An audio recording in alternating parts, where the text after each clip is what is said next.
Hello everyone, कैसे हैं? आशा करते हैं आप लोग अच्छे होंगे, मस्त होंगे, स्वस्थ होंगे। तो आज अब देखने वाले हैं 2 नंबर वाली question, class 12th Hindi, arts of conversation, chapter number 1, गद्य खंड का पहला चैप्टर का पहला क्वेश्चन। मेरे प्यारे भाई, बहुत यूनिक से क्वेश्चन है। अगर आप ऐसे क्वेश्चन अगर आप पढ़ के जाते तो आपको एक भी क्वेश्चन नहीं छूटेगा।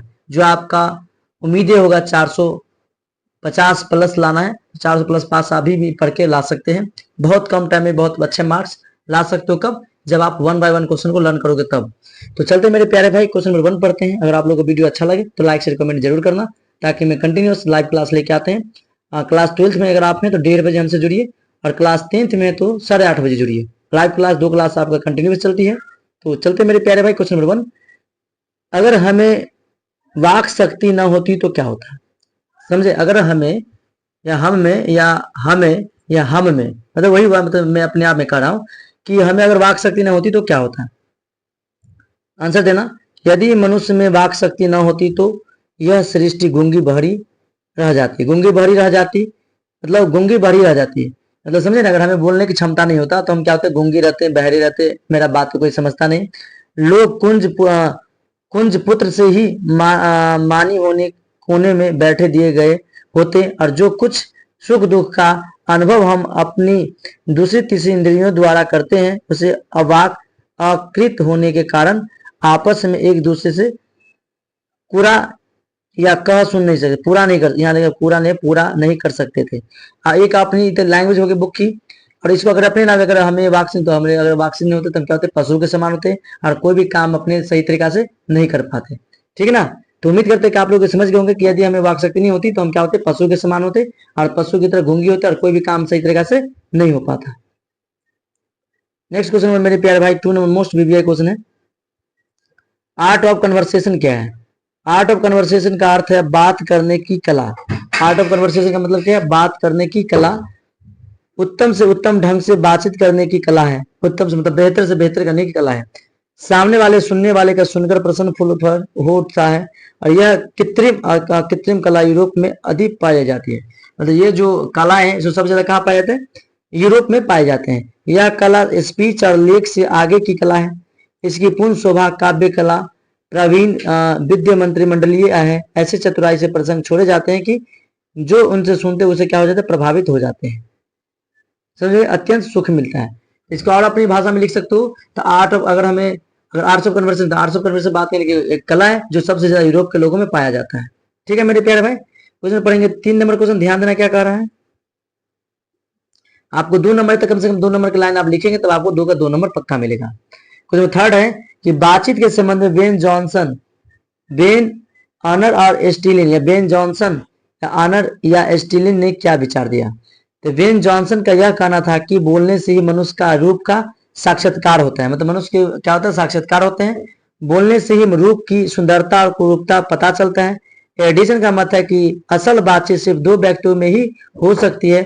जब 2 आदमी होते हैं तभी अपना दिल के एक दूसरे के सामने खोलते हैं, तब 3 हुए तो वह 2 बात कोसों दूर चले जाते हैं। कहने का मतलब ये हुआ आपका मेरे प्यारे भाई कि बेन जॉनसन या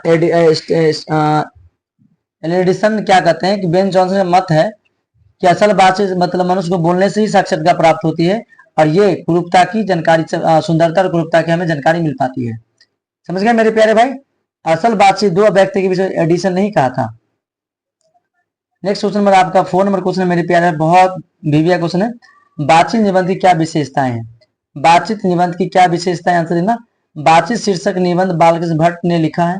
किसने लिखा? बालकृष्ण भट्ट ने। इस निबंध में विचारों की प्रभावशाली अभिव्यक्ति और तथ्यों की कसावट देखते ही बनती है। वाक शक्ति अनमोल है। लेखक ने वार्तालाप की कला और गोष्ठी वार्ता पर भी प्रभाव डाला है। रामनगर की भी चर्चा लेखक ने की है। एडिसन और जॉनसन के मतों की भी उदरणीय निबंध को परिशीलन युक्ति निबंध बना दिया है। वाणी के नियंत्रण, वाणी पर नियंत्रण रखने को भी लेखक ने अवश्य बताया है। हास्य का भी समावेश निबंधों में आवश्यक है। गंभीरता भी आवश्यकता है। बातचीत निबंध के पाठकों तो तथ्य और आनंद से भरे देते हैं। ठीक है मेरे प्यारे भाई, तो उम्मीद करते हैं कि आप लोग बात को समझ गए होंगे। बढ़ते नेक्स्ट क्वेश्चन को, ध्यान देना। देखो पूछा हुआ क्वेश्चन आपका 5 नंबर क्वेश्चन। लप्टन साहब उसने कहा था कहानी का पात्र जो क्या बरामद हुआ था?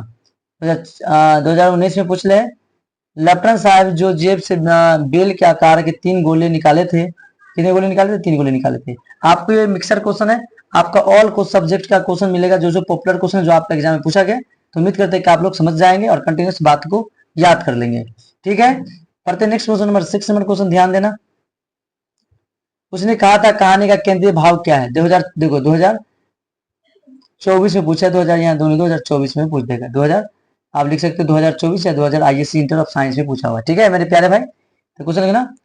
चंदर शर्मा गुलेरी द्वारा रचित कहानी उसने कहा था एक प्रेम कहानी है। क्या एक कहानी है? प्रेम कहानी है। यह दिव्य प्रेम कहानी है। कौन प्रेम कहानी? दिव्य प्रेम कहानी है। ऐसे कहानी देखने को नहीं मिलती। अब फ्री प्रेम कहानियां शरीर शस्त्र पर संचालित होती रहती है। यह गुलेरी जी का कहानी है कि इसमें दिव्यता और उदारता और उदात और भावों की निष्ठा विद्यमान है। यह कहानी शुद्ध प्रेम की कहानी है। यह प्रेम की वास्तविकता कहानी है। यह कहानी तामसिकता से परहेज कर रखती है। नेक्स्ट क्वेश्चन नंबर आप पढ़ेंगे।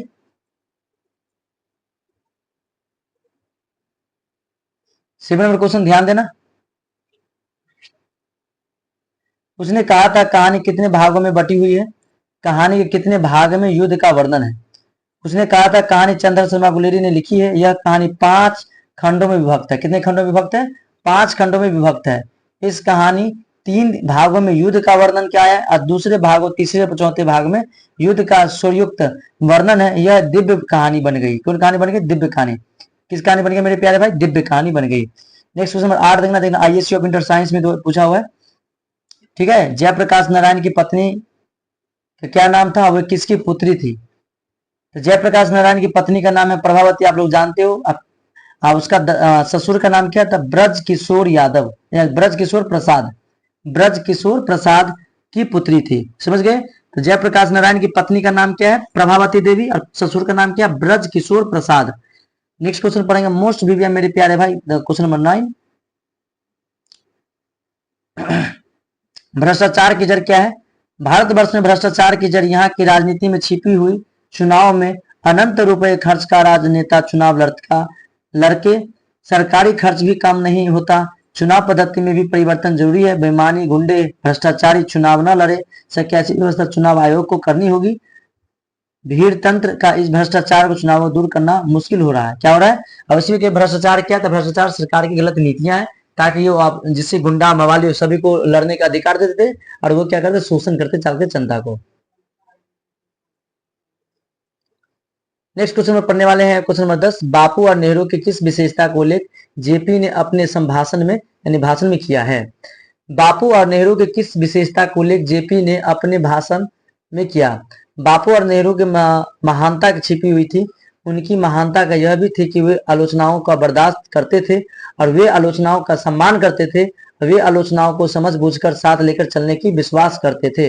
तो उम्मीद करते हैं कि आप लोग बातें को समझ गए होंगे। अगर आप लोग को वीडियो अच्छा लगा हो तो लाइक शेयर कमेंट कर दें, ताकि मैं जब जब ऑनलाइन या ऑफलाइन आऊँ तब तक आप तक वीडियो पहुंच सके। Thank you very much everyone, bye bye, Tata.